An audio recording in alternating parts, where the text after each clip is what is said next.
네, 할렐루야. 12월 6일 수요일 짱목과 말씀 수다의 시간입니다. 오늘 주시는 말씀은 열왕기야 18장 13절부터 18절의 내용의 말씀입니다. 하나님 말씀을 보시겠습니다. 히스기야 왕 제14년에 아수르의 왕 사네립이 올라와서 유다 모든 견고한 성읍들을 쳐서 점령하매 유다의 왕 히스기야가 라기스로 사람을 보내어 아수르 왕에게 이르되 내가 범죄하였나이다. 나를 떠나 돌아가소서. 왕이 내게 지우시는 것을 내가 당하리이다 하였더니 아수르 왕이 곧 은 300달란트와 금 30달란트를 정하여 유다 왕 히스기야에게 내게 한지라. 히스기야가 이에 여호와의 성전과 왕궁 곳간에 있는 은을 다 주었고 또 그때의 유다 왕 히스기야가 여호와의 성전 문의 금과 자기가 모든 기둥에 입힌 금을 벗겨 모두 아수르 왕에게 주었더라.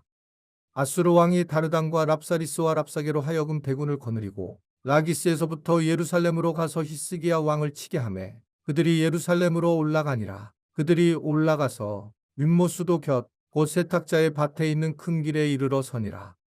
그들이 왕을 부르매 hil기야의 아들로서 왕궁의 책임자인 엘리야긴과 서기관 셈나와 아삽의 아들 사관 요아가 그에게 나가니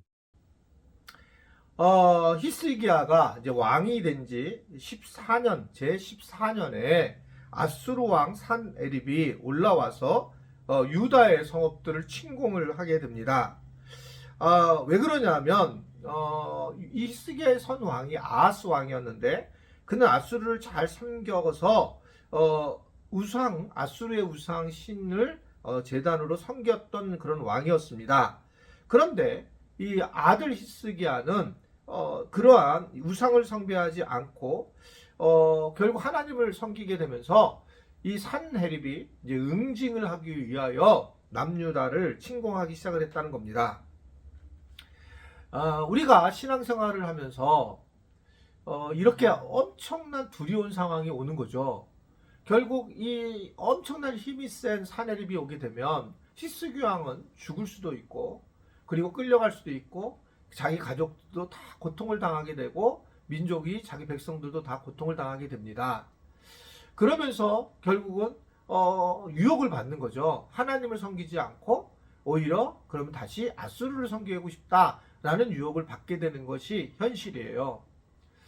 우리가 신앙생활을 하는데 사실은 하나님과 나 둘만의 관계로 신앙생활을 할 것처럼 보이지만 그렇지가 않다는 건 영적으로 오늘도 보여주고 있죠. 구약에서도.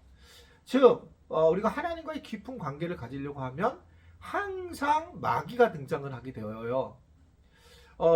이게 창세기 때에도 즉 천지를 창조하고 난 다음에 아담과 하와를 만들고 하나님이 굉장히 기뻐하셨는데 그 사이에 아담과 하와와 하나님과의 관계 속에서 마귀로 변장한 뱀으로 변장한 마귀가 사탄이 유혹을 하죠. 그리고 예수님이 공생애를 시작할 때에 성령에 이끌려 성령에 이끌려 그 영적인 은혜를 누리려고 광야에서 40일간 금식 기도를 할 때에 마귀가 등장해서 예수님을 유혹하죠. 마귀가. 나중에 우리가 요한계시록을 보게 되면 우리가 나중에 하나님 앞에 갔을 때에 마귀가 우리한테 참소를 하기도 하고 또 마지막까지 마귀가 우리 옆에 있다가 나중에 이제 무적행으로 빠지게 되는 그래서 끝나게 되는 상황을 성경은 설명을 우리에게 하고 있어요. 이 얘기는 마귀란 존재가 우리 삶에 계속적으로 관여하고 있다. 마치 지금 이 아수르하고 같은 것처럼 우리를 갖다가 공격하고 우리의 믿음을 갖지 못하도록 하게 하고 있다라고 그렇게 이야기한다는 거죠. 제가 말씀을 드린 것처럼 신앙생활을 하다가 교회를 자꾸 안 나오게 된 이유 단순히 자기 마음만일 수 있겠지만 마귀가 우리를 지배해서 우리에게 관심을 잃게 하는 그런 모습을 보인다는 거죠. 그래서 똑같이 신앙생활을 하는데 어떤 사람은 교회를 나오는 이유는 성령에 이끌려서 성령님의 도우심으로 나오지만 마귀의 그 유혹에 빠진 사람들은 결코 이게 나올 수 있는 것이 쉽지 않다라는 겁니다. 마귀가 예상보다 굉장히 강력해서 결국 우리의 신앙을 다 깨트리게 되는 것들을 보게 돼요. 그래서 우리는 뭘 알아야 되냐면 마귀라는 정체를 알아야 되고, 이 마귀에 대한 정체는 우리를 유혹한다는 것이 가장 중요한 그런 정체의 모습이고, 그리고 마귀는 이사야서를 보게 되면 상당히 그 고집과 그리고 교만함 가득 찬 것으로 보여져요. 그래서 우리가 그냥 자꾸 교만해지면 교회를 판단하게 되고 주변을 판단하게 되면서 결국 신앙적인 것들을 잃어버리는 경우를 많이 보잖아요. 그러니까 겸손이 존귀함보다 중요하다라고 얘기를 하죠. 겸손의 예배를 드리는 것이 너무 중요하다라는 이유 다 여기 연결되거든요. 이 마귀를 이겨내는 것이에요. 그러니까 결국은 교만해요. 내가 뭐 계속 불평과 불만을 한다는 이유는 자기가 교만해서 그런 거예요. 나도 그렇게 연약해 라고 생각하면 우리가 마귀의 싸움과 승리할 수 있지만 자기가 잘난 거예요.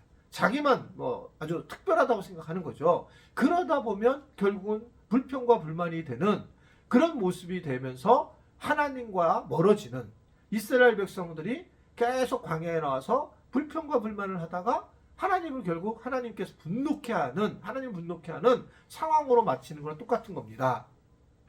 마귀에게 빠지게 돼서 끌려가게 되면 나중에 하나님도 두 손을 드는 거예요. 그거는 어쩔 수가 없는 거예요. 그래서 하나님이 그냥 내버려 두사 이렇게 얘기를 정욕대로 내버려 두사.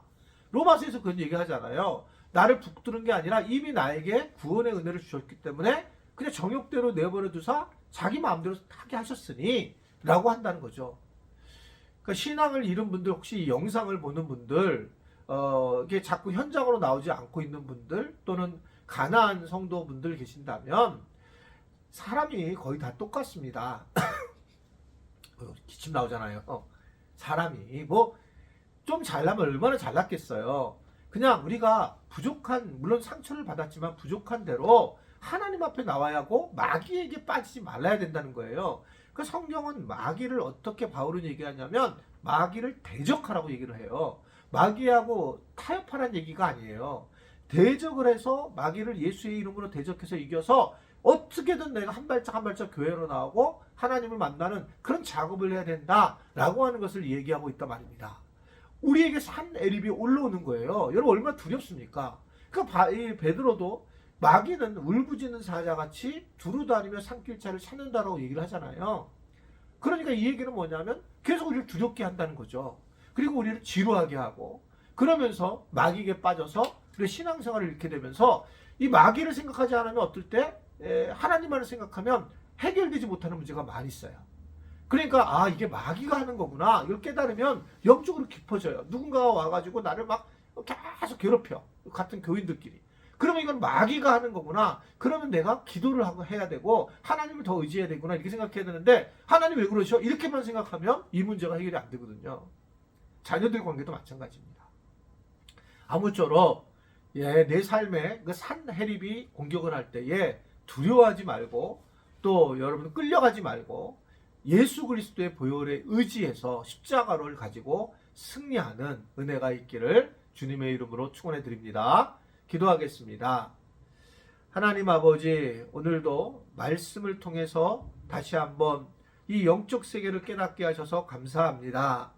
예수 그리스도를 의지하면서 우리가 마귀에게 승리할 수 있게 하여 주시고 예수 그리스도의 십자가를 통해서 우리가 마귀에게 승리했음을 선언하는, 그래서 이제 마귀에게 끌림을 받지 않는 오히려 하나님의 담대한 자녀로 세워지게 하여 주옵소서. 이 마귀에게 붙들림이 있는 그런 우리 지체들이 있다면 이 시간 이 영상을 보면서 승리하게 하시고 이기게 하시고 그 담대하게 다시 현장으로 다시 교회로 나올 수 있는 은혜를 누리게 하여 주옵소서.